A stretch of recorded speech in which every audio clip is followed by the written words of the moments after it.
我係一個唔係好中意將自己嘅嘢同人分享嘅人嚟嘅，即係咩都自己啃晒。覺得我成日都話情緒對我嚟講咧，我係好有呢個光合作用嘅能力嘅。即係我知道自己有呢個情緒，之後就自己製造一啲嘅治療俾自己，之後咧我消化完啦，再可以變做翻個養分，再鼓勵自己繼續前進咁樣。我又唔會 set 咗一啲嘅 rules 講明咩唔做，即係話啊會唔會係即係啲笑片喜劇唔做，唔做喜劇，因為我自己冇咁嘅能力啫，係啦，我都不知幾想可以好似阿白紙佢哋咁犀利咁樣，即係佢哋做喜劇真係好叻，有一班佢哋識唔識去滿足咯，即係睇夠未咯？呢個反而係更加難做，即係好多人佢有嘢好多，但係如果佢覺得未夠咧，其實都係一種辛苦。所以你個問題就令我諗起啊，係一樣咁嘅嘢。Hello， 我係 Sally。Hello， 我係 Victoria。呢度係靈魂圖書館。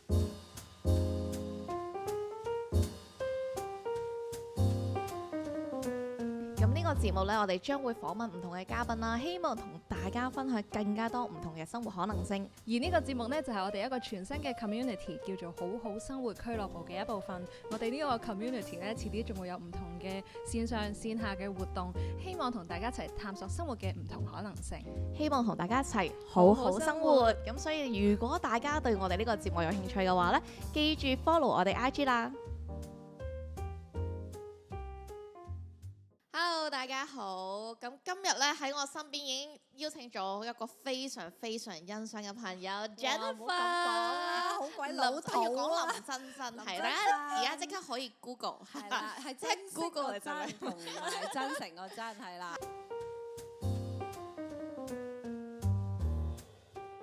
由於佢嘅身份又再一次咧太長啦，我已經唔知點樣形容佢啦。我唯有只可以請你形容。唔係，我覺得我係啲元老級嘅，因為我係 slasher 呢個字之前我都已經係個 slasher， 超級元老，超級元老。係啦，即係超級裸辭。我老公成日笑我係裸辭 KOL 嘅，好有前瞻性係嘛？喺未興嘅時候。係啦，未興我應該係10年前。應該就攞錢啦，所以我係呢個元老級嘅 slasher， 係咪好配合你哋嘅？完全係咯，唔邀請你點得咧？係咪先？咁正經我係啲咩咧？其實我都係我有個劇團啦，叫一嚿飯團。咁我係呢個劇團嘅打雜同埋負責人啦。咁珍珍啦。咁另外就係我係一個媽媽啦，又係一個戲劇老師啦。所以總之劇場嘅嘢都關我事啦，可以咁講。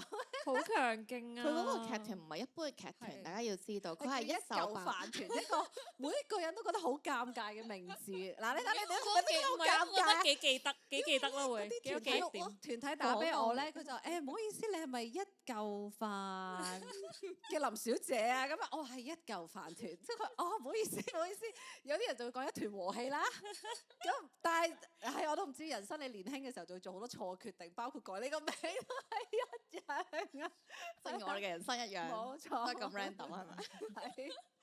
但我想講下呢個劇團先，因為咧，我要先同大家講下，大家可能講一個劇團，好似一個劇團，大家無法想像入邊有咩角色。其實咧係多到大家無法想像。即係首先咧 Jennifer 自己一個創作總監啦，而佢做嘅所有劇咧都係獨腳戲嚟嘅。基本上佢真係有自編自導自演啦，乜都做晒啦，即係所有崗位基本上都係佢，有佢。control freak 啦，呢啲咪叫做。其實我覺得呢件事好癲，好癲。點解你會有一個 idea 會想做一個獨腳戲嘅？開頭其實係一個應該兩樣嘢嘅。你話開頭點解會開始戲劇咧？係因為我大學嘅時候讀戲劇啦。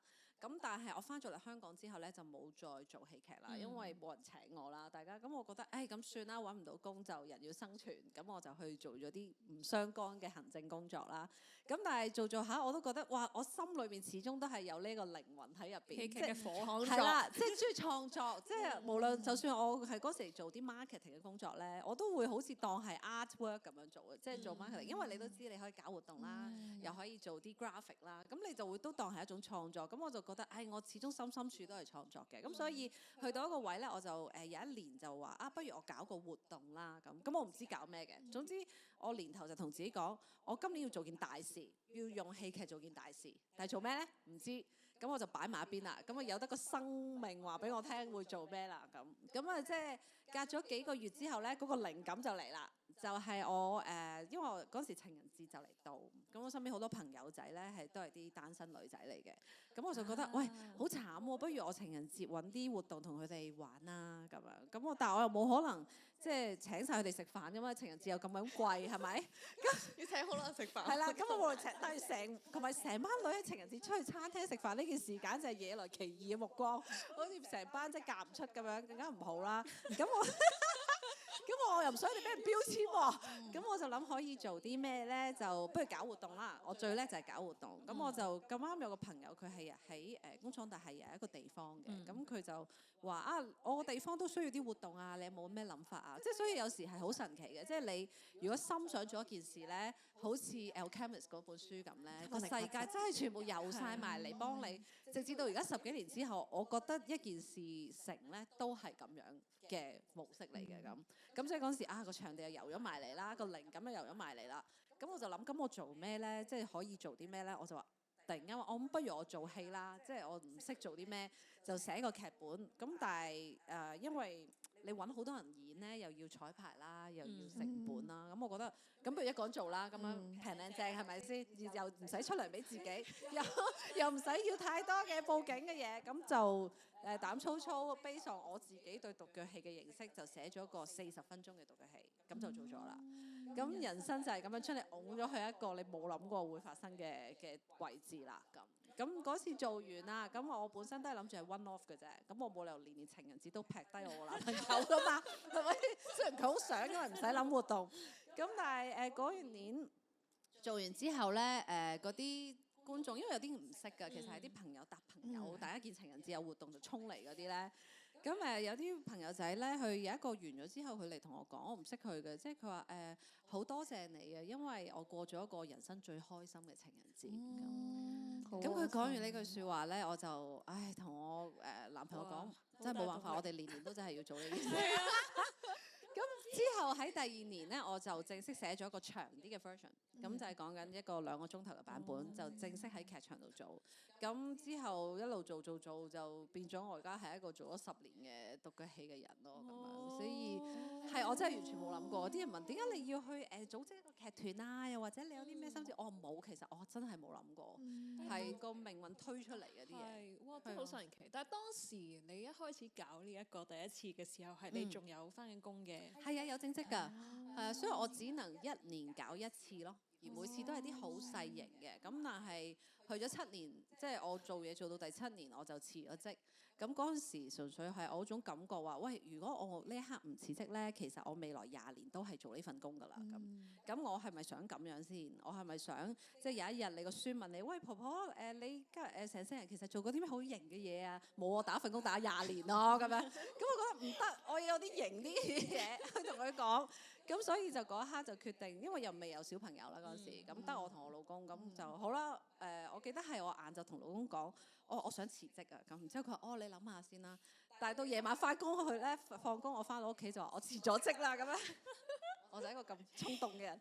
咁就開始咗試下有啲咩事會發生嘅時期咯。咁我就辭咗職之後先至諗會做咩咯。咁之後就應該我係咪嗰陣時上戲劇班咧？就係嗰個時，即係你哋就我哋一齊係啦，應該之前啲係啦，我同佢喺戲劇班。係我要介紹下先，我介紹下點解我哋會識。插播一下，我哋其實本身係戲劇班嘅同學嚟嘅。咁就由開始花多啲時間投資喺真係做戲劇上面啦，咁樣。咁就慢慢就成為咗今日真係我主要做演出啦，同埋去教戲劇咁樣各種嘅戲劇相關嘅活動咯，咁樣。呢個聽落好理所當然，大家都覺得原來係咁，但係其實中間一定有好多好多嘅掙扎，因為基本上首先讀戲劇已經唔容易啦，我覺得本身你選擇。我老豆就算我畢完業，佢都問其實你讀啲乜嘢嘅咧？即係佢話你係咪讀莎士比亞嗰啲啊？我話類似啦，咁樣我解你都唔明啊！我諗即係但係所以係好好彩嘅，即係起碼我嘅屋企係支持。雖然佢哋唔知係咩，但係我同佢哋講嘅條件就係你想我大學畢業啊嘛，得我淨係讀呢科先會畢到業嘅啫。我去咁樣去恐嚇佢哋啦，咁所以佢哋就俾咗我讀戲劇咯。咁你讀完戲劇，其實我都做咗，好似頭先所講，我做咗7年同戲劇冇關嘅嘢嘅，即係做marketing 嘅工作。咁咪做一個 OL 咯，嗰7年裏邊。咁但係我覺得有時其實命運安排係好神奇嘅，即係冇嗰7年嘅 OL 嘅經驗咧，我諗我唔會可以 run 到個團咁耐，亦都唔會可以即係吸收到咁多人生經驗去 support 我呢幾年嘅獨腳戲嘅內涵咯。但我好想知道你本身點解咁中意戲劇？即係因為好啦，頭先你話我如果我係咯，確定係因為嗰種係你話我唔係讀呢個係我唔會畢到業。如果你想我畢業，我只可以讀呢個，呢個係非如此不可，好強嘅信念嚟。你究竟有咩咁吸引你咧？你覺得戲劇入邊？我記得即係我人生中記憶中最震撼，我覺得真係好中意劇場咧，就係嗰陣時我應該係中學啊，我去睇一套法國嘅藝術節嘅劇目嚟嘅。咁嗰個導演其實係世界好出名嘅，叫做 Peter Brook 咁咪嚟香港藝術節做啦。其實我唔識法文啦，就我嗰時就係覺得啊幾好喎，好似係有啲免費飛咁樣我去嘅。咁我入咗去睇啦，咁我聽唔明啊，我唔識法文，我淨係睇字幕。成套戲得3個人嘅啫。咁我睇完嗰套戲之後咧，我覺得哇，真係完全好 overwhelmed by 佢呢個表演形式，即係點解淨係得3個人我聽唔明嘅情況之下，但係我可以咁感受到裏邊嘅劇情，或者我感受到佢哋嘅情感呢？即係我覺得呢樣嘢好活啊，所以我就係覺得啊，我要去認識乜嘢係劇場啦。哦，即係你意思係你當時係有一種生命嘅震撼，係啊，即係嗰種對於生命舞台劇嘅生命力。你會係覺得你好中意呢個地方咯。即係你好中意劇場，你好想去認識呢個關於佢嘅嘢，咁同埋你好想自己可以試下咯。哦，係啊，即係好似一見鐘情咁樣。係咯，真係完全。但我都好好奇，因為我本身自己咧同你都好似，我都中意舞台劇嘅。但你試完之後就發現，哇，原來咁辛苦㗎，要等，即係等嘅時間比喺你上台嘅時間長太多。而嗰樣嘢其實係你要不斷咁樣去做一啲事情，去揾一啲機會。即係嗰樣嘢對我嚟講，反而覺得哇好攰。其實原來我成日中意睇。咁但係你點樣可以一見鐘情完你有落差㗎嘛？即係你哇見到個女神好靚，但你行埋去屈佢性格，實際上生活方式係咪？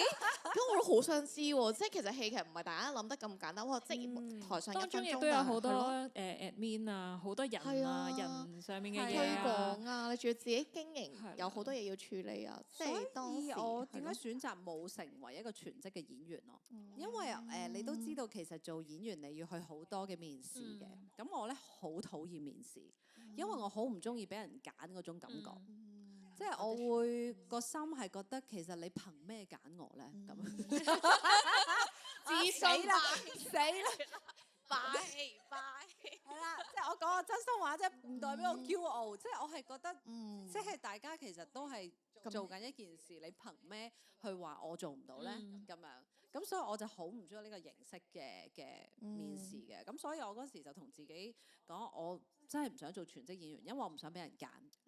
咁但係我可以點樣？但我又好中意藝術喎，咁可以點咧？就所以我自己 form 個劇團，然之後自己開戲俾自己啦，自己想做咩就做咩。咁甚至其實都係我而家日後可能我而家啲學校度有時會幫佢哋做演出啊成咧，我都係會盡量減低嗰個喺嗰個面試過程裏邊嘅痛苦嘅，因為我覺得去嘅人我唔想俾佢有一種嗰種好傷佢自尊心嘅感覺，即係我覺得佢嚟都係因為佢中意做戲啫，佢都中意藝術，係憑住一顆熱心嚟。咁你 base on咩要淋熄佢啫？咁我就嘗試即係揾一啲形式係佢哋舒服，即係你知道世界有啲嘢係要揀嘅，不過可以用一個咁樣溫柔啲嘅方法去揀。咁所以你話其實做演員我好佩服我啲朋友嘅做演員嗰啲，因為佢哋可以不停咁樣去受傷害，不停俾人揀，即係佢哋嘅 EQ 好高啊！咁所以亦都解釋點解演員其實佢哋嘅精神健康同埋抑鬱症嘅機會會高好多啦，因為佢哋不停係要被 reject 係啊，被 reject 啊，即係佢個精神係不停被挑戰，除咗佢要去生活糊口去等啦，學你話齋，佢哋一生可能等一個機會。咁但係我個性格咧係唔等得嘅，我係好心急嘅，即係你等個機會，我自己做10個機會出嚟啦，不如咁所以鬥心就出嚟啦，係麻煩嘅性格。唔係喎，但係我覺得好正喎，就係因為你好知道自己性格嘅呢啲嘢，所以你就 create 咗一條比較適合你嘅戲劇路，開創咗條新嘅道路。係啊，就製造好多麻煩俾我身邊。但係你揀嘅呢條路對於好多人嚟講，可能係更麻煩嘅，係因為唔同人嘅性格適合唔同嘢嘛。即係喺我想象中，一個人 manage 晒所有嘢，其實個壓力亦都係無限大。係啊，所以我每次開 show 就發癲㗎啦，我即係發癲嘅意思係好想放棄咯，因為你除咗自己去做編劇、導演同演員之外，你仲要係自己都係行政、去票務同埋宣傳。即係個團所有臨審嘢細到你到時要買啲咩 props， 你又要同個團隊都係喺我嗰度出嘅。咁所以好多時候你都會想放棄，因為你每一次都會問自己其實點解要咁辛苦？我諗係即係你可以舒舒服服即係做一啲簡單好多嘅嘢，或者但係點解你要揀最難嗰樣嘢做嚟到將自己擺喺一個咁樣嘅位置咧？咁所以係一種痛愛嚟嘅，我覺得。但係當我諗，如果我生活裏邊我生命完全冇咗戲劇呢樣嘢咧，或者冇話戲劇咁窄啊，創作呢樣嘢咧，我會覺得我個人好即係真係好 dry 嘅。我即係我人生好似少咗一啲嘢咁。咁所以即係所以點解 passion 有啲人嘅意思就係佢係一種嘅痛愛咯，即係一種有犧牲、有痛嘅愛喺入邊，因為你好中意佢，咁你好中意佢咧，就會帶嚟痛苦噶啦。冇錯冇錯，咁就只能夠接受咯，即係人生就係咁苦啦。講到好唔係啊，有苦有樂，唔有係就通常令你中意嘅嘢就係唔係話嗰樣嘢你做唔辛苦啊嘛，就係偏偏係你辛苦，但係你都繼續願意做，就係你好中意。唔係㗎。愛一個人一樣，頭先你話你一見鍾情，你愛佢就係完全包容佢所有嘅缺點同埋優點，完全接納佢。喺你嗰啲咁痛苦嘅位啦，每一次做劇你又會有重新嘅掙扎啊、情緒啊，或者要諗點解我要咁做？你點樣跨過呢啲位咧？有冇啲咩 tips？每一次都重新嚟。係因為你已經經歷過好多次啦。係咯，不斷輪迴咁當然。呢件事仲要我前幾日都已經係經歷緊添，咁因為呢度可以插播一個廣告嚇。係啊，插播。我唔係刻意嘅，唔緊要，陣間先再插播。你可以繼續分享先，我陣間都會插播啦。有啊，呢條問題。喺我咁多年不停呢啲咁 defeated 嘅情緒關口上咧，我覺得有一樣嘢係好重要，但係亦都好難嘅，就係你真係揾人去分享咯，即係同人傾咯。無論我係同老公傾又好，或者我同我最好嘅朋友傾，因為開頭咧你就會覺得。唔係，因為我係一個唔係好中意將自己嘅嘢同人分享嘅人嚟嘅，即係咩都自己啃晒。覺得我成日都話情緒對我嚟講咧，我係好有呢個光合作用嘅能力嘅，即係我知道自己有呢個情緒，之後就自己製造一啲嘅治療俾自己，之後咧我消化完啦，再可以變做翻個養分，再鼓勵自己繼續前進咁樣。咁但係有時去到一啲位咧，都係要排放下出嚟嘅，咁就係透過同你一啲你真係好 comfortable 嘅人去傾咯。咁你唔需要講好深刻嘅，你就係同佢講我好辛苦啊，即係想放棄啊，或者你會同佢講最近煩啲咩咧？講完係真係舒服啲嘅，係好奇怪㗎。即係我以前都唔會咁主動去同人講，但係而家年紀大咗之後咧，更加覺得啊，其實講完真係舒服啲㗎喎，咁樣，因為你年輕嘅時候就有股執著喺度，係啊，覺得自己。係啊，我點解要搞掂㗎啦？係啊，呢啲小事唔使同人講啦，好似好弱咁樣嘛。但係而家就覺得，喂，真係頂唔順，有啲位你係要咁同人講啦。同埋另外咧，就係睇翻一啲人哋俾自己嘅鼓勵咯。我每一次好想放棄嘅時候咧，就會有嗰啲小天使遊埋嚟，係真係好奇怪嘅，即係就會有好多唔同嘅嘢嚟默默話俾你聽。算啦，你繼續做落去啦，你係要捱㗎啦。所以你應該將你嘅初心，當你喺最澎湃嘅時候寫低晒你嗰啲熱情，當你最低嘅位咧就揭翻出嚟啦，咁佢就會救到你嘅。記錄係儲一個 love tank，係啦，開心嘅時候就喺嗰度 action 係啦，就揭下，又或者睇翻當天可能因為你睇完呢套戲有個好大嘅感動推動過你做啲嘢，咁你又睇翻，即係我諗係需要呢啲咁樣嘅急救小包喺度嘅。當你真係收工啦，唔想做啦。你抄下個小包喎，抄下嗰個急救 pack， 然之後你睇一次之後，你先至決定係咪真係唔做啦咁樣。咁所以係呢兩樣嘢，我覺得係幾有用，同埋就係做其他嘢 distract 咯，係啦。咁最近我就喺度穿珠仔咯，喺度穿珠。即係我女自己做手鏈啊！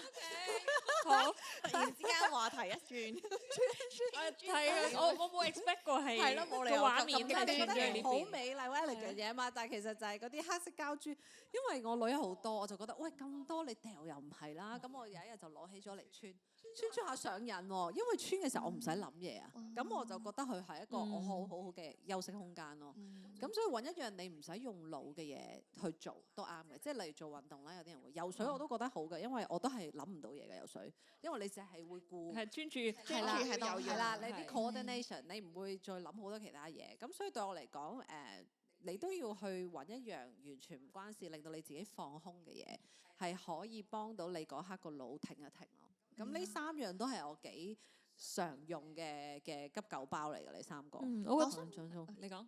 我想問下頭先你講嘅一樣嘢，令我覺得好深刻嘅。你話你第一次做嘅時候40分鐘㗎嘛，即係個情人節嗰個 show。係啊。跟住有個人同你講話係佢過得最開心嘅情人節後，你突然動咗個念，你就因為呢個人嘅呢一句説話而決定每一年都要做呢個 show。係啊，我覺得其實好勁嘅威力。即係成日啲人聽講話咩演員嘅即係最大嘅動力係嚟自掌聲，係咪呢個人嗰一句嘅説話有啲咩咁觸到你？你覺得哇，你其實係要 devote 你每一年嘅情人節，唔係留翻俾自己，要去公諸同好，即係希望幫到更多人。呢個係一個好大嘅念嚟嘅，我覺得。係因為其實都有掙扎過嘅，因為喺我即係做咗5-6年之後咧，有一個前輩佢都會嚟 challenge 我，即係佢話啊，其實你做戲劇同表演係為啲咩咧？即係到底你係為掌聲啊，定話係為藝術咧？咁樣即係佢嗰陣時就俾咗2個 option 我嘅，咁我就苦惱咗好長嘅時間。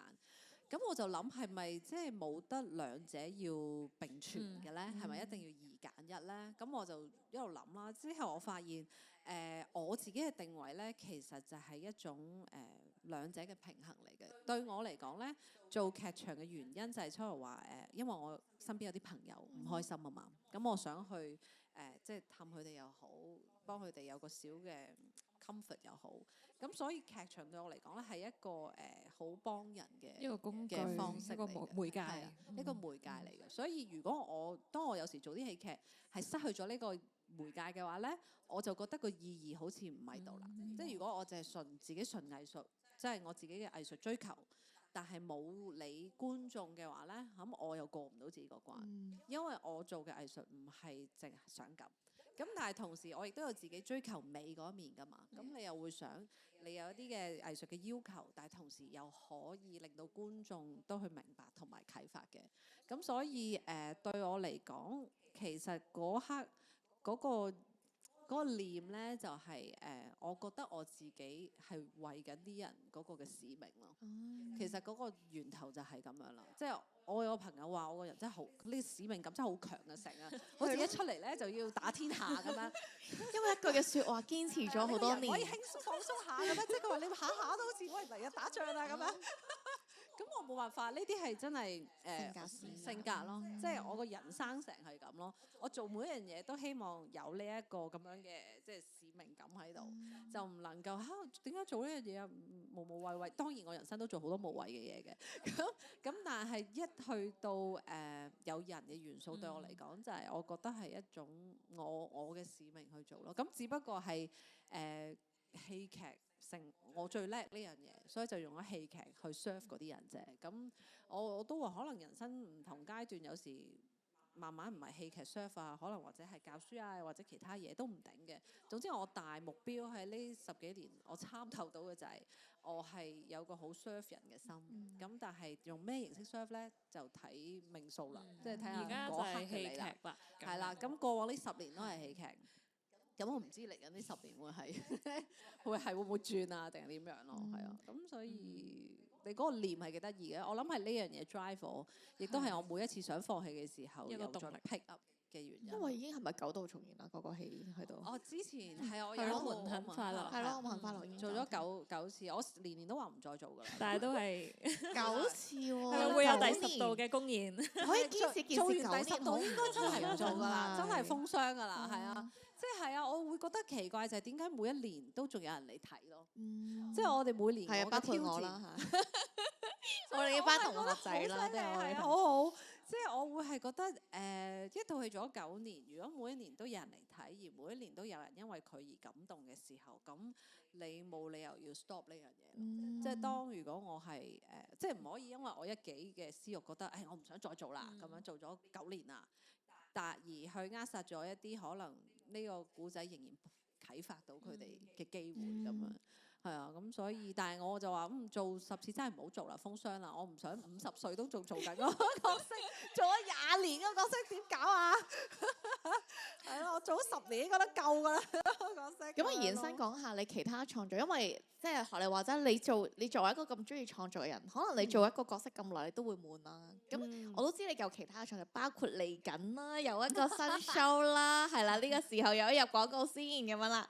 可唔可以請你介紹下，其實你點樣去決定你要做一個 show，即係個緣起到你諗，到你發想，到你真係決定要做寫劇本，或者你揾一個劇本翻嚟譯又好，點樣成個流程其實係點樣嘅咧？有2個方向嘅，一個方向咧就係如果嗰一刻我人生或者我身邊嘅人經歷緊一啲嘢，令到我覺得好想去回應嗰啲事咧，好似例如之前我有2套戲，一套就係叫雖然是難過啦，同埋一套叫你離開以後，2套咧都係回應嗰一刻我同身邊嘅人發生緊一啲嘅生命上嘅一啲嘅結啦，係啦，即係難過就係講遺憾嘅，咁而你離開以後咧就係講個朋友移民嘅，咁嗰陣時我生活裏邊面對緊呢啲嘅問題，咁所以我就好想透過創作幫自己去梳理嗰啲情緒。咁所以嗰啲創作就出現咗啦。咁而即係 eventually 原來我自己經歷緊嘅呢啲情緒，其實身邊都好多人係經歷緊喎。咁所以當你去發表呢個作品嘅時候，同路人就會即係有嗰個嘅共鳴啦。咁另外一樣就係嗰啲翻譯劇本咧，即係之前係女兒同埋嚟緊呢個每一件美好的事咧，都係翻譯劇本嚟嘅。咁但係呢2個劇本嗰個嘅過程都好相似，就係有人介紹劇本俾我睇，我即日睇完之後咧，我就覺得我一定要做啦呢2個劇。即係睇完呢2個劇，我見到我自己喺入面。點解咧？係啦，但係我唔係個劇本都見到自己入邊㗎。但係你話每一件美好的事咧，見到自己喺入邊咧，因為佢用嗰個劇作家set 個表演者同個觀眾嘅關係咧，係我一直以嚟好嚮往嘅關係嚟嘅。因為嗰套戲咧係直情係個編劇寫明嘅。你要揾呢個觀眾上台做呢個角色，然之後又要揾呢個觀眾幫手做某樣嘢，即係全部咧都係好依賴觀眾。我就覺得哇，呢個形式係我好中意，因為我其實做劇場係因為觀眾嘛，咁我好中意同佢哋結連。咁而呢個戲咧係將呢個結連推向極致，因為佢哋直情係上台同我一齊做戲，成為咗呢個戲嘅一部分。咁我覺得係會好好玩喎。咁同埋有一種係你要做㗎啦呢個感覺咁樣咯。咁所以就召喚你咁樣。係啦，即係好似劇本同我講，你點都要做一次㗎啦。咁之後所以就 eventually 就我諗搞咗2年之後，咁啊終於可以做啦。咁同埋呢個劇本好好嘅地方咧，係佢真係用一個好輕鬆、好寫實、好有智慧嘅方法去同你講一啲非常沉重嘅嘢。係真係，所以我係覺得好犀利呢個編劇，因為我自己睇完咧，我心點解你用呢啲？因為佢裏面係講即係抑鬱症啦，講自殺啦，講焦慮啦，即係呢啲3個你一講出嚟，你係啦，我自己講完自己都覺得沉重，同埋你自己講出嚟嗰刻都窒一窒啦。即係你同人講話自殺咁，即係其實係即係嗰啲叫咩啊？我中文差，諗唔到。即係總之都係令人沉重自己招牌嘅嘢。但係佢將呢3個話題咧，即係 Sally 有嚟睇過啦個試演。你睇完之後咧，你係完全冇嗰種沉重感。雖然其實你諗翻個劇本係好沉重嘅，因為係一個佢媽媽有抑鬱症嘅人，佢嘅成長一路同緊呢個抑鬱症嘅媽媽嘅成長，佢嘅故事同埋佢點樣俾佢影響嘅，即係你聽都覺得好沉重啦。但係你嚟咧，你置身喺個劇場入邊咧，你完全冇呢個感覺，冇呢個感覺。你反而就係咧，真係好似有個朋友約咗你嚟，佢話翻俾你聽過往嗰10幾年佢發生過咩事。咁然之後喺中途咧就有啲位要你幫下手講啊，有啲就要你幫下佢啊，補1、2句啊，幫佢 fill in 翻啲嘢啊。咁而你睇完之後咧，你又唔會完全miss 咗個主題喎。你會仍然知道嗰啲問題，知道佢想講嘅嘢，但係咧你唔會有一種哇，你要即係好似嗰個好似好 heavy 咁樣。即係我嗰時睇完有啲戲咧，即係《年少日記》嗰啲，你睇完戲係你好似要行翻個商場夾翻幾次公仔，然之後再聽掟下彩虹，聽翻啲要興奮嘅歌先。係啦啲嘢。即係嗰下係你會令你沉鬱好耐噶嘛。有時你睇完一套好沉重嘅戲冇錯，我記得有一套戲沉重到我分咗3日睇。嗰陣時有一套叫《Silence》。哦，有睇有睇啊？係咪好沉重啊？我頂唔順，我睇完半個鐘，哇！我喺戲院我覺得我睇啊，人生當時去到盡頭啦！哇！我嗰陣時你真係崇拜你，你喺戲院睇晒成套，你完全有冇真係想飛去日本啊個感覺？沉澱咗好耐咯。同埋我記得同啲朋友睇，跟住定係屋企人，總之完咗之後大家食同屋企飯咧，人睇，我真係唔記得屋企人定朋友，大家就唔出聲，跟住喺度默默係咯消有種化。 traumatize 咗啊！其實又講係你親嘅所有都同套戲有關咯，即係大家係冇辦法馬上嗰啲了解畫面喺晒度，你會心諗哇好苦啊！呢一刻我真係即刻飛咗轉先。係啊，咁但係呢個劇本個智慧地方係咁，我就覺得哇好啱啊！即係香港人中意輕鬆嘛冇，錯。中意唔用腦嘛，中意娛樂啊嘛。咁我就覺得呢個本 fulfill 到你哋想要嘅嘢，但係同時其實佢係講緊一啲香港人你身邊好貼近嘅嘢。因為講真，我嘅朋友裏邊其實真係好多人係有抑鬱症嘅，即係佢哋未必係好重症，但係佢哋會有啲係輕度抑鬱症或者有過抑鬱症，甚至屋企人有抑鬱症。咁或者其實如果你話身邊嘅人自殺，我自己都經歷過幾個朋友係咁。咁我覺得，但係呢啲嘢係從來你唔會攞出嚟講，你會係一講就大家好似落個閘咁樣，係啊，即係仲係好封閉咯。其實 on 呢啲 topic，咁我覺得呢個戲佢講到呢啲嘢，但係你唔需要好似好議題性咁去講呢啲嘢，因為通常一擺出嚟就係起降嗱，又咩有調查學啊、數字啊。有幾多係啦學學研究童點點點，即係好多呢啲咁樣，係啊，好多框架而係可嘅嘢。以即係唔能夠好生活咁樣同你講話，喂其實你知唔知抑鬱症啲人？我個朋友咧，佢都嚟睇個劇嗰陣時試演，係咪你睇嗰場？係啊，冇錯，係啦，我我場中學同學啊嘛，係。因為佢係心理，即係佢專研究抑鬱症嘅，咁而最近亦都即係 work on 咗一個好大嘅 project 係研究自殺嘅個案咁啦。即係佢講一樣嘢好好嘅，即係佢話咧，其實其中一樣令到抑鬱症嘅人咁壓抑咧，係因為佢哋覺得呢個話題唔能夠講啊。佢揾唔到一個空間，或者佢覺得個社會唔接受呢樣嘢，所以令到佢更加壓抑，所以佢哋嗰個情況會咁差。咁但係呢個戲咧，佢就做咗一個好好嘅媒介啦。即係你入嚟聽咧，係覺得好日常㗎。即係嗰個人咧，佢由頭到尾咧都冇講過自殺呢兩個字，但係你知佢講緊呢樣嘢，你都知佢係講緊佢一生點樣 struggle 緊抑鬱症同自殺所影響嘅嘢。而你係會覺得一個朋友同你講咯，咁你聽完之後你就會覺得啊，講呢樣嘢其實係好輕省都可以講到喎，咁樣，咁所以我就覺得呢個劇本係值得拎入嚟嘅，同埋真係好好玩嘅。係啊，係。我要講下作為觀眾，係我都要作為觀眾去表達下我意見。我覺得係真係我係完全冇帶住任何嘅 expectation 入場咧。唔知發生咩事，我完全唔知發生咩事事啦。佢話我嚟，咁我嚟啦，梗係係咪先？咁我坐喺前面，無啦啦俾張紙嗱，陣間要有機會會嗌你就讀咯喎。哦，好啊，咁樣就俾張紙我啦。咁我坐低，我係完全即係學你話齋，我真係覺得好日常嘅。即係你時講緊嘢，好似傾緊偈咁啊！我點樣，我中意啲乜嘢，我幾時可以做呢件事啊？越聽你越 feel 到係一種感動，慢慢喺個心度擴大。因為你用一個非常之日常朋友嘅方式去講呢個故事，但係故事入邊全部都係洋葱嘅感覺。但係嗰種洋葱係唔係一種好 heavy，即係你係一個好單純嘅角度去詮釋呢件事嘅時候，嗰種感動先係更加深。佢唔係刻意令你想令你好 heavy，佢真係如實咁樣展述，但係佢其實唔係覺得好 heavy 嘅呢件事。呢個先係令你最感動嘅位係。係啊，嗰個主角講好多次，佢話即係其實我從來唔覺得我媽有破壞我童年啊，或者唔覺得我媽係個婦女。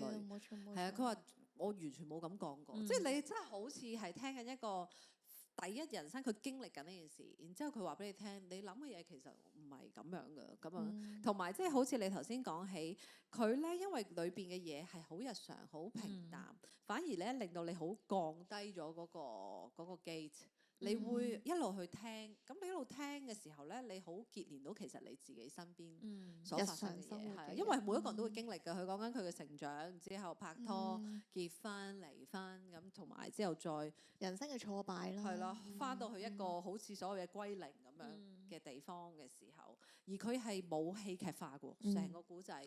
你聽完你都會可能冇乜特別劇情啫，好似個人都係咁咧。但係你就會被佢嗰個真摯融化打動到。係啊，同埋我覺得呢一個咧都要帶出少少獨腳戲嘅特別之處，因為香港人真係好少做獨腳戲，我相信。喺香港好少。係啊，其實相對起我佢都叫後生個大佬啊，成40幾歲仲叫後生獨腳戲演員喎。我成日話有冇啲後生啲上嚟做嘅咧？我都覺得醜啦，人哋叫我做年青藝術家，仲年青。係，所以我覺得好有趣，因為呢一個方本身都真係少數。學你話齋講真，你諗下一入去，大家會 expect 哇好華麗啦，可能個舞台要好豐富啦，演員要好有戲啦，哇！個劇情要點樣推進啊？點樣高潮起伏？慣咗嗰種，譬如連演唱會都係好歌載每秒每分鐘嗰種娛樂係好五光十色嘅。冇錯，即係一種娛樂咯，對佢哋嚟講。所以我個劇場形式過往都會有啲觀眾嘅，就係即係佢哋睇慣一向嘅，佢會入嚟嚇咁樣都可以做一個古仔啊！咁因為嗰陣時咪話有套戲係講遺憾嘅，咁其實我嗰個古仔咧都係講3個女人，但係其實佢哋係經歷緊一啲好日常嘅問題，即係一個係個老公有咗第三者走咗佬咁。我都有入場睇。係啊，嗰套即係咧嗰套咧係有觀眾同我講，喂，其實佢哋啲都唔係好慘啫，即係佢又唔係生 cancer 啊，即係唔係韓劇嗰啲劇情嚟嘅嗰啲人，佢只不過真係個老公有第2個走咗啫嘛，有幾難過啊，我仲慘啦，嗰個真係咁同佢講，我嘅生命仲慘啦咁樣，之後我就覺得嗰下我係好。即係好唔開心嘅原因就係你嚟其實唔係嚟睇個劇情㗎，你嚟係睇緊一個人佢點樣去經歷呢啲嘢，而佢裏邊嗰個嘅情感係點，而情感從來都唔係一件事大就會珍貴啲，細就會唔重要啲。唔係一個比較咯，應該話。係啊，而係你入到嚟，你同佢 connect 咗，佢經歷緊啲咩嘅時候，佢會令到你有啲咩嘅迴響啊，或者一啲嘅反思，而唔係喂我劇情都唔，我如果要寫劇情都唔寫呢啲啦，係咪先？都如果知道係要 entertain 你嘅話，Netflix 大把啦，你咁樣去睇啫，係咪？最近我睇《回魂計》都係呢啲，你真係呢劇情你唔需要劇場度揾嘅，我覺得，因為電影同埋電視有非常非常之精彩嘅劇情。咁但係你劇場入嚟唯一特別嘅地方就係你有個人喺你面前，而有一班人同你一齊坐，所以你入嚟嘅你係要感受你同一班人去共同嗰種嘅情感經驗，多過你入嚟睇啲天花龍鳳嘅嘢。咁當然即係每個人嘅口味唔同嘅，咁所以我年紀大咗啦，又我就會即係你啱咪嚟咯，即係好似餐廳咁咯。你啱口味咪嚟咯，如果你唔啱，你咪即係食啲 fine dining 咯，咁樣冇錯。但我都想繼續問你呢個問題，因為咧講到劇場，頭先你話，因為劇場其實觀眾都重要噶嘛，即係好似你以前啦，你當然你係做緊有份 full time 嘅時候啦，可能你揀嘅比較從自己出發都冇問題，因為你有其他嘅工作嘅收入 sustain 啊嘛。咁你而家當你全職嘅時候，你點樣去衡量翻商業角度而言啲觀眾嘅需求？因為你始終都有一個嘅數，即係你都要營運，都有你嘅壓力喺度噶嘛。咁點樣去balance 翻呢一個即係觀眾喜好同埋我個人覺得正，但係可能未必大眾，尤其是香港未必咁接受到嘅劇目，咁你點樣去平衡呢一個？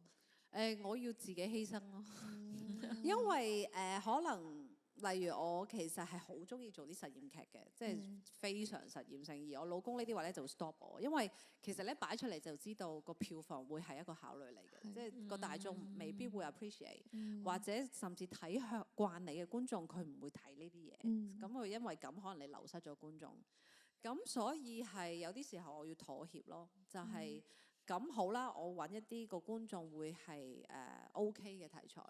但係個表達方式，你仍然留翻啲我嘅即係小心思喺入邊啦。你仍然俾翻個小天地我。咁但係好似之前呂宇儀咁，因為呂宇儀係同一個實驗劇嘅導演合作嘅，咁所以嗰個作品咧好多睇慣我嘅觀眾咧係接受唔到㗎，係啦，因為我都有入場。係啊，大家係呆咗啊，係實驗性質多啲，係好唔同嘅，係好唔同嘅，好唔同。咁但係我自己咧係好享受嗰個作品嘅，因為係你做咗咁多年戲咧，你去到一個瓶頸位，你好想突破。咁我嗰陣時嘅心態就係我亦都希望我觀眾同我一樣試下去突破。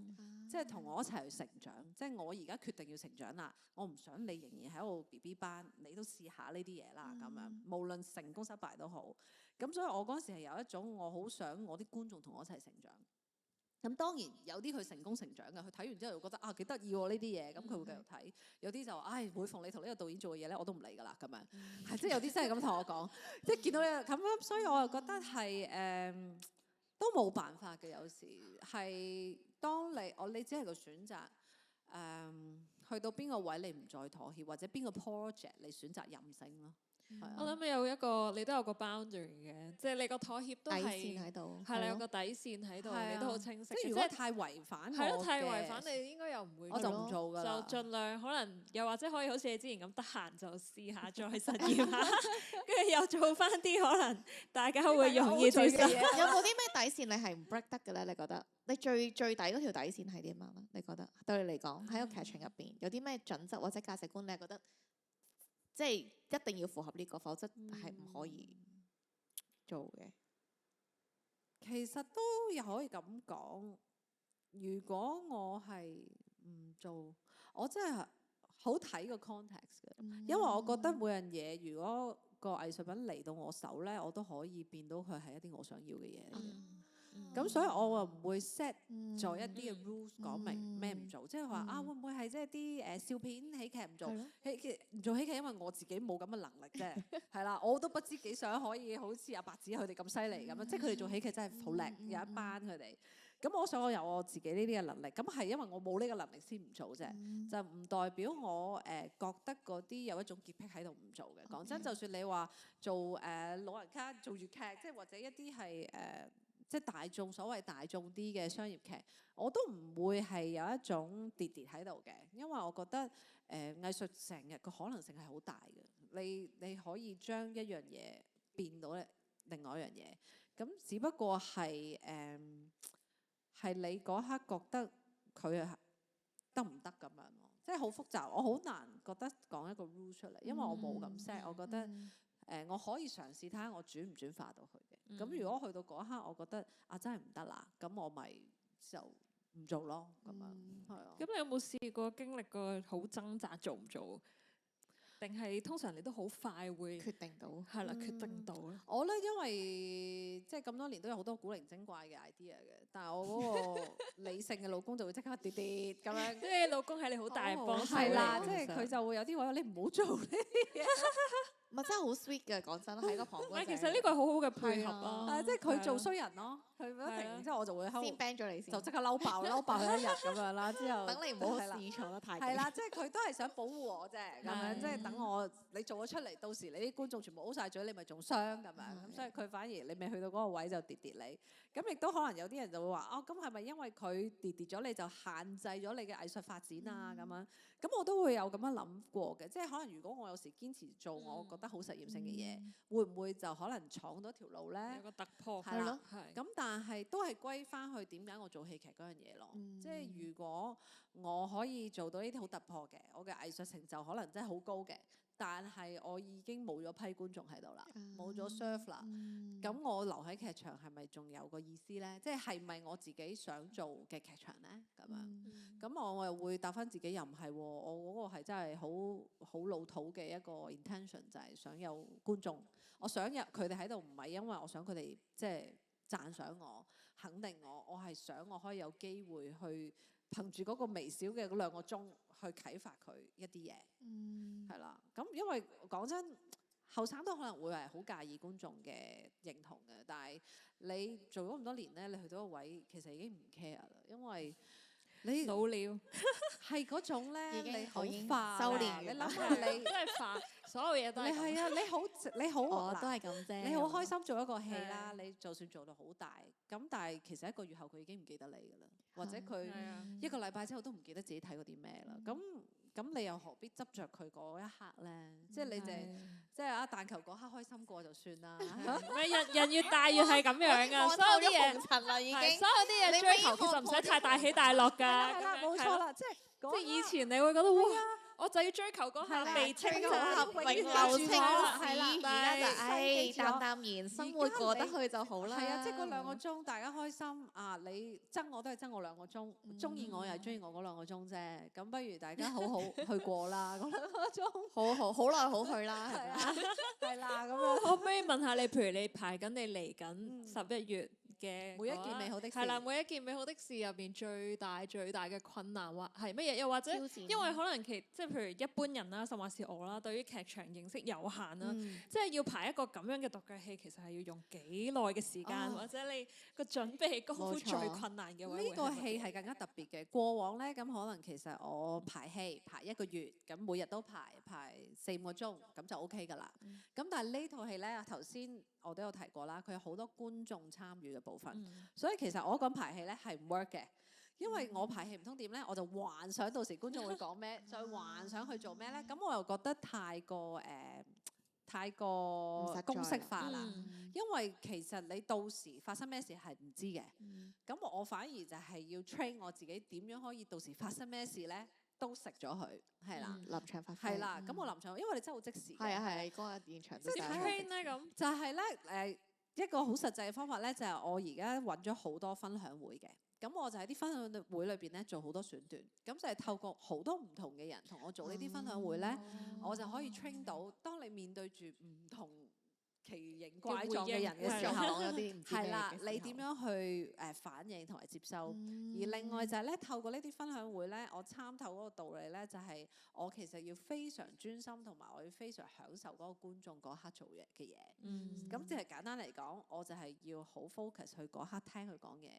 等佢感受我，而我 react to 佢嘅感受。真係活在當下啦，講係啦，所以冇得 predict 嘅，因為係啊，所以係好當下。咁所以反而咧，我而家最大任務咧就係我背熟個劇本就得啦。即係一啲好 technical 嘅，即係邊度有音樂啊，邊度要叫佢上落台呢啲，我會記實啦。但係講到尾咧，都係嗰一刻嗰個當下先係最重要。我有幾投入，同埋我有幾 open。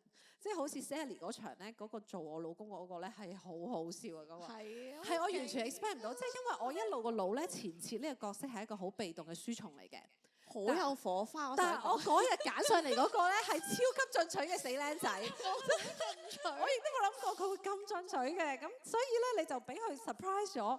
但係我嗰一刻就因為佢嘅 surprise 咧，我嘅反應咧又好真實，咁我又要去 react to 佢，咁所以我就覺得呢個亦都係好玩嘅地方，亦都係電話啲佢每場都唔一樣嘅地方，因為每個人都唔同。你到時嗰晚咧，邊個上咗嚟咧，你真係唔知㗎。佢會做咩咧？佢會製造災難啦，定話製造好睇嘅嘢咧？你都係唔知。你唯一嘅咧就係只能夠佢上嚟，你信任佢。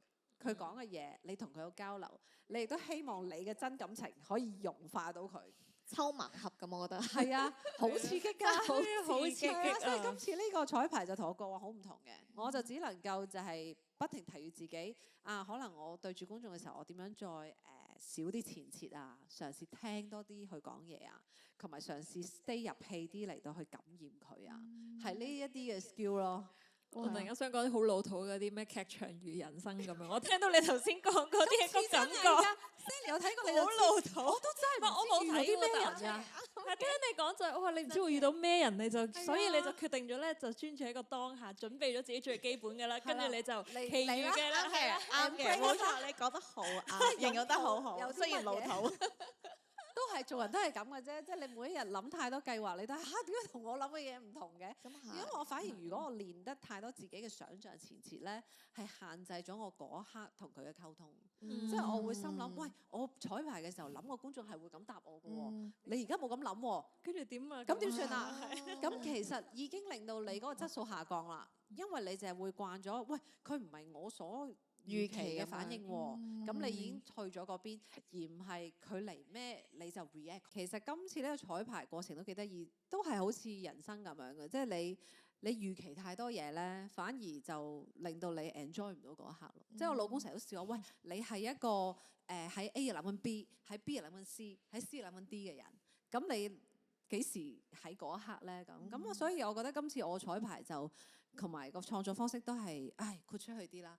到時觀眾係點，我就嚟就食啦。嘗試珍惜同佢哋製造嗰個當下咯，咁樣。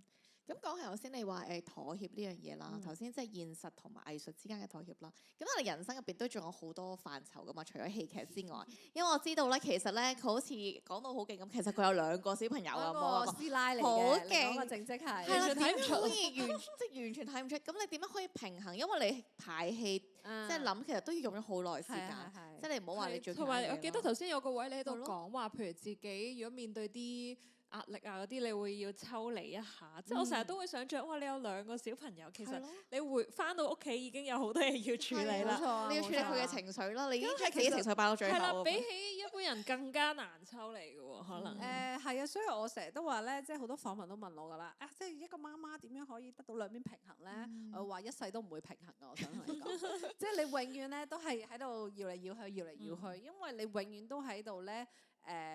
嗰2個位咧就係你自己同埋你嘅仔女嗰樣嘢清。你俾多啲你自己咧，佢哋就少啲啦。你俾多啲佢哋咧，咁你自己就少啲啦。所以你永遠唔可以大家相等嘅，balance 唔到。反而如果你夾硬要 balance 咧，係一個執迷嚟嘅。因為我就即係我過往經驗，你會覺得係好痛苦咯。因為你成日就諗住我要揮自己時間，我要揮自己時間。呢一個已經係嗰個 stress 嘅源頭。其實反而你，算啦，你放低呢個執念啦。時間有就有啦，嗰刻，咦咁啱佢翻學喎，咁你有時間喎就偷啦，所以你反而應該個諗法，你係要學識偷時間，每一日你都去偷，而咁啱，咦突然間佢呢一堂 cancel 咗喎，咁啊但係又落咗街玩喎，咁你又偷咯，即係你反而咁樣諗咧，個人好過啲啊！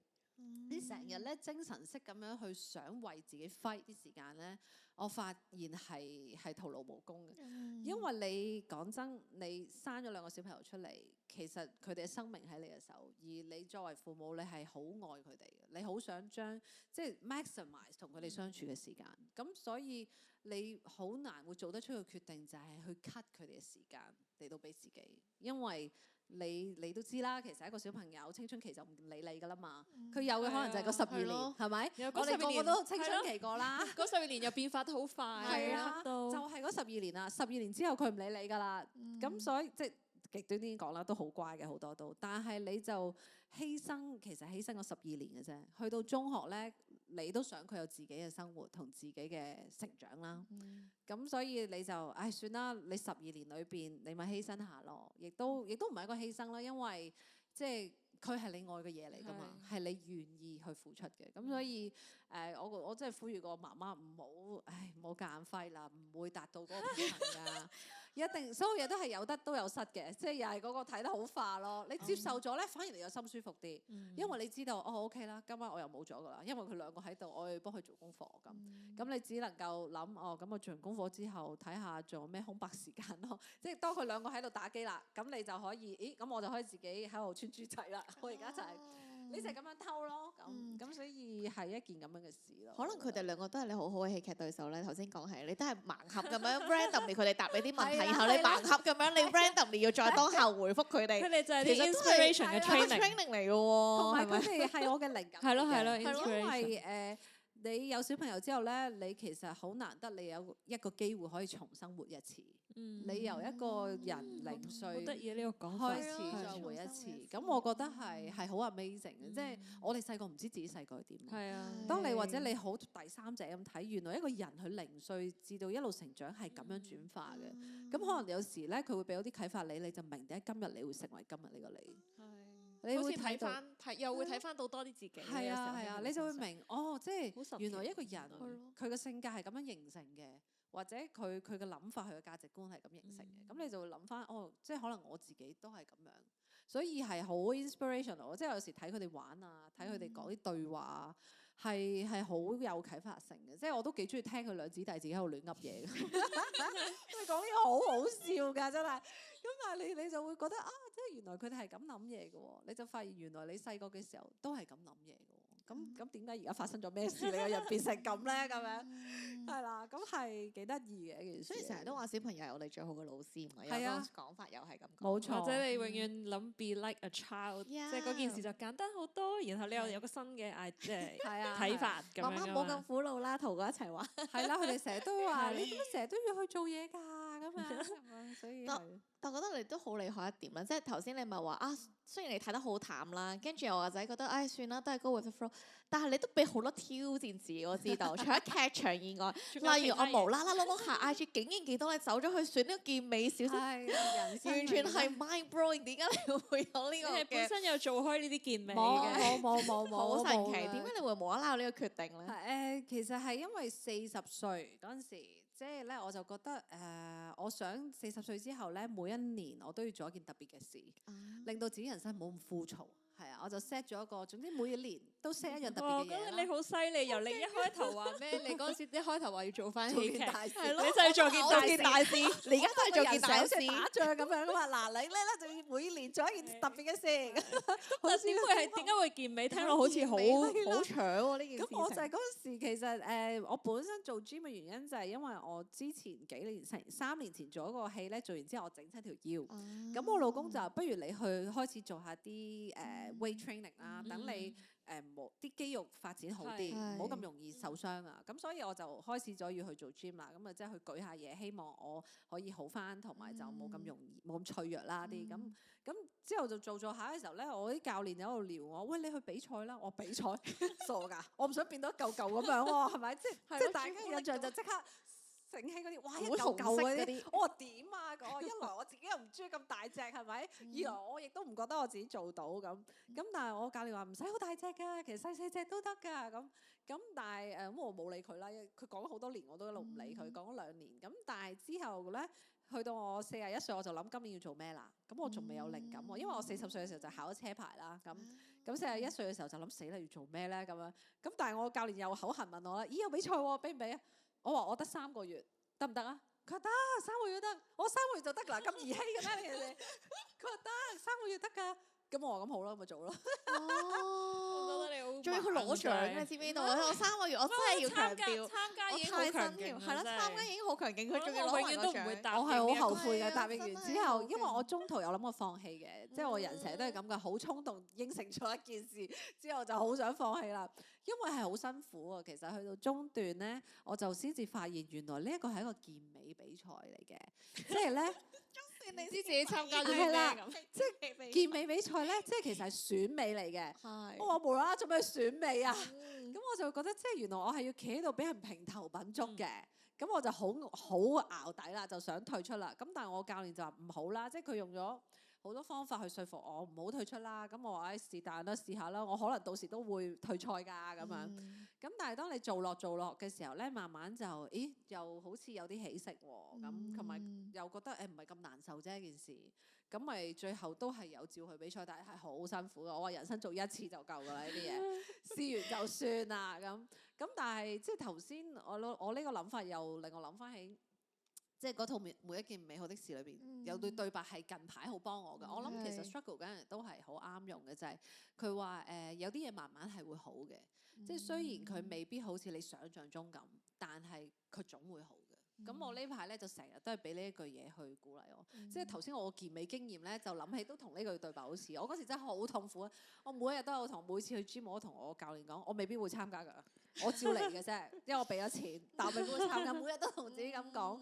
但係當你慢慢捱過咗啦，你就發現呢個都捱咗啦，你冇理由放棄啊，咁咪繼續啦。咁啊慢慢嘅時候，你就會即係知道即係唔係因為攞獎好啦，而係你好 proud of 自己捱過咗一樣，你想放棄，絕對係一個挑戰，係啊，好大嘅挑戰，即係好大嘅 achievement，完成已經好大嘅 achievement，未計攞獎。唔係你本身就咁話想報，你已經好大勇氣。係啦，我交表嗰日都已經覺得自己係有問題㗎啦，我覺得成件事都，所以崩潰咗。但係我覺得好嘅，即係人生有啲事業，人生每一年你起碼有一件自己喺度愁眉苦臉嘅嘢都係好嘅，即係挑戰咯。我諗即係我諗，其實由我攞詞又好，做劇又好，甚至40歲之後嗰啲計劃都好，我係好穩定地覺得我人生係要有啲挑戰嘅。即係你太過容易咧，係好似失去咗種味道咁。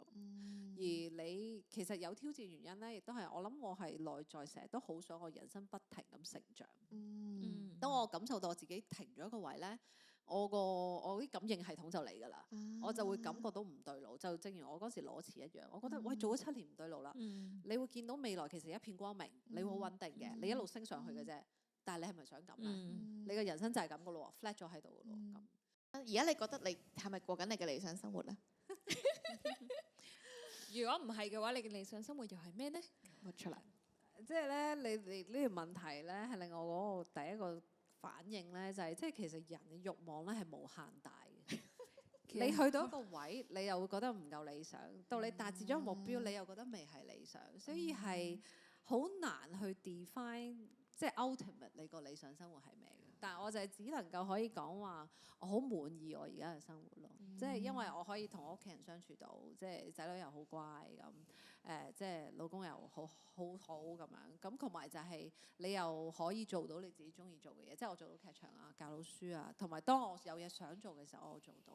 咁我好滿足我呢個現狀咯。但係我覺得，理想生活呢啲嘢真係無涯嚟嘅，因為你總會有唔同層次嘅人都會有唔同嘅唔滿足。因為理想呢個字好大，係啊，反而係你識唔識去滿足咯，即係睇夠未咯。呢個反而係更加難做。即係好多人佢有嘢好多，但係如果佢覺得未夠咧，其實都係一種辛苦。所以你個問題就令我諗起係一樣咁嘅嘢咯。即係哇，理想呢啲，呢一刻覺得理想，下一刻又唔理想啦。唔係下一年佢繼續推薦。琴日個人呢一刻我好滿意，碌下 IG 就覺得自己缺乏㗎啦。人真係好脆弱㗎。所以真係要翻返嚟，其實我覺得你講緊嗰樣嘢係更加感恩當下咯。即係去翻劇場就係你呢一刻俾咗生命俾咗咩你去點樣回應佢。而呢一刻只要你係滿意，其實就已經係所謂嘅理想咯。如果喺你嘅準則入邊係咪？其實已經係非常之好嘅狀態。即係你頭先話好開心，而家嘅生活好開心。前兩日先至生完苦，而家又覺得自己好開心。睇下人真係幾冇嘅，就係咁咯。生活就係咁，心情就係咁樣咯。一個過山車。咁最後，如果你而家要為你嘅人生，如果你人生係本書嘅話，你會為你呢個人生嘅書落個咩書名咧？呢個咧，我第一個就係我都 pop 過，其實用我嗰個戲名幾啱嘅，就係雖然是難過咯。哦，點解咧？覺得好難呢個字咧，係我成日都覺得我嘅口頭禪嚟嘅。因為咧，你見我就即係個人好似好有火咁樣啦。